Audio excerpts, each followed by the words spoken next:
বিসমিল্লাহির রহমানির রহিম।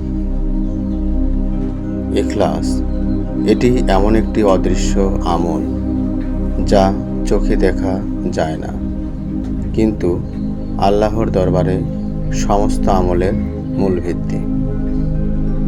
রাসূলুল্লাহ সাল্লাল্লাহু আলাইহি ওয়াসাল্লাম ইরশাদ করেছেন, নিয়তি হলো সব আমলের মূল, আর প্রত্যেক ব্যক্তির জন্য সে যা নিয়ত করেছে তাই বা পাওয়া যাবে। বুখারী ও মুসলিম। ইখলাস অর্থ নিয়তকে একমাত্র আল্লাহর সন্তুষ্টির জন্য খাঁটি করা। কোনো লোক দেখানোর উদ্দেশ্য, প্রশংসা পাওয়ার আশায় বা দুনিয়াবী স্বার্থে যদি ইবাদত করা হয়, তাহলে সে ইবাদত বাহ্যিকভাবে যতই সুন্দর হোক, আল্লাহর কাছে তা গ্রহণযোগ্য নয়।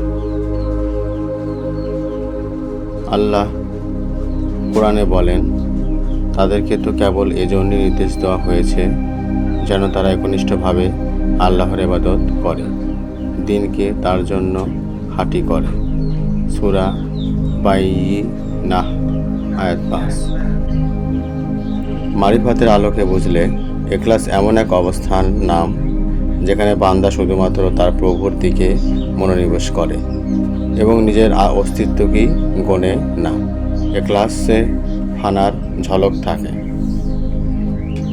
বান্দা দুনিয়ার চাহিদা, মানুষের প্রশংসা, এমনকি নিজের আমল নিয়েও সন্তুষ্ট থাকে না।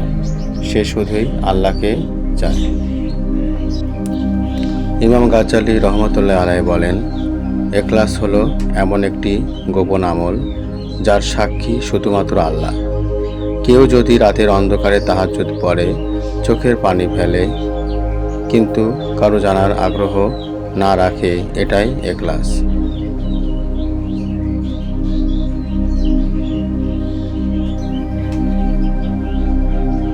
কেউ যদি গোপনে দান করে এবং চায় না যে কেউ তা জানুক, এটাই ইখলাস।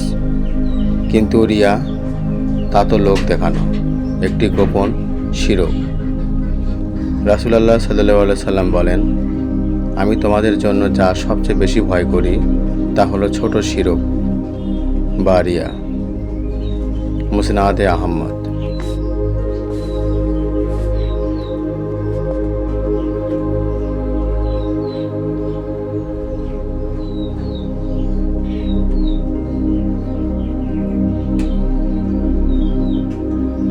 তাই আমাদের উচিত প্রতিটি ইবাদতের পূর্বে নিজেকে প্রশ্ন করা, আমি এটা কার জন্য করছি?